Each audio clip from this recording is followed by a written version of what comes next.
வணக்கம். இன்று திருவண்ணாமலையில் எழுந்தருளியுள்ள திரு அண்ணாமலையார் கோயிலின் தல வரலாற்றினை பார்க்கலாம். திருவண்ணாமலை அருணாச்சலேஸ்வரர் கோவில் என்று அறியப்படும் தலம் சிவபெருமானின் பஞ்சபூத தலங்களில் அக்னி தலமாகும். இது தேவார பாடல் பெற்ற தலங்களில் நடுநாட்டு தலங்களில் ஒன்றாகும். திருவாசக திருத்தலங்களில் ஒன்று என்ற பெருமையினையும் கொண்ட தலமாகும். இத்தலத்தின் மூலவர் திருவண்ணாமலையார் என்றும் அம்பிகை உண்ணாமுலையாள் என்றும் அழைக்கப்படுகிறார். நினைத்தாலே முக்தி தரும் தலம் எனும் பெருமையை கொண்ட தலமாகவும் அறியப்படுகிறது. தலத்தினை நால்வர் என்று அழைக்கப்படும் அப்பர், சுந்தரர், சம்பந்தர், மாணிக்கவாசகர் ஆகியோர் தேவாரம் பதிகங்களை பாடியுள்ளார்கள். இத்தலத்தின் மூலவர் சிவபெருமான் என்றாலும் இங்குள்ள முருகன் மீது அருணகிரிநாதர் பாடல்களை பாடியுள்ளார். இத்தலத்தில் உள்ள மலை எல்லா யுகங்களிலும் அழியாமல் இருப்பதாகவும் இம்மலையானது சிவபெருமானே என்றும் சைவர்கள் நம்புகிறார்கள். இதனால் இம்மலையை வலம் வருதலை கடைபிடிக்கின்றனர். இவ்வாறு மலையை வலம் வருதல்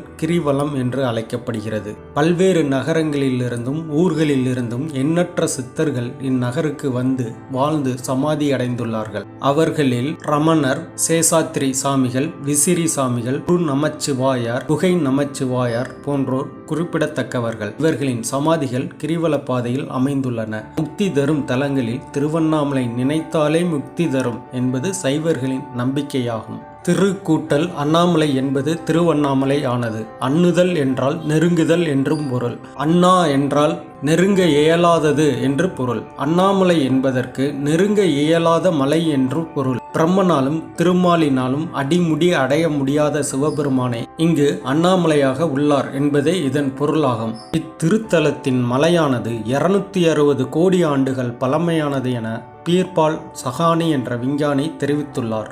சைவர்களின் நம்பிக்கையின்படி இம்மலையானது கிருத யுகத்தில் நெருப்பு மலையாகவும், திரேதா யுகத்தில் மாணிக்க மலையாகவும், துவாபர யுகத்தில் தங்க மலையாகவும், தற்போது நடைபெறும் கலியுகத்தில் கல் மலையாகவும் இருக்கிறது. எல்லா நாட்களிலும் மலையை மக்கள் வலம் வருகிறார்கள் என்றாலும் முழு நிலவு நாளில் வலம் வருதல் மிகவும் சிறப்பாக கருதப்படுகிறது. 24 ஏக்கர் பரப்பளவில் அமைந்துள்ள இக்கோவில் 6 பிரகாரங்களையும் 9 ராஜ கோபுரங்களையும் கொண்டதாகும். இக்கோயில் மலையடிவாரத்தில் இருப்பது சிறப்பு. சிவாலயத்தில் 142 சன்னதிகள், 22 பிள்ளையார்கள், 306 மண்டபங்கள், 1000 தூண்களை கொண்ட 1000 கால் மண்டபம், அதன் அருகே பாதாள லிங்கம், 43 செப்பு சிலைகள், கல்யாண மண்டபம், அண்ணாமலையார் பாத மண்டபம் ஆகியவை அமைந்துள்ளன.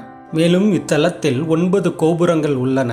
தீர்த்தங்கள் சிவகங்கை தீர்த்தம், பிரம்ம தீர்த்தம். இடைக்காட்டு சித்தர் இத்தலத்திற்கு உரியவர். நூல்கள் திருப்புகழ், கந்தர் அனுபூதி, திருவெம்பாவை, திருவம்மானை,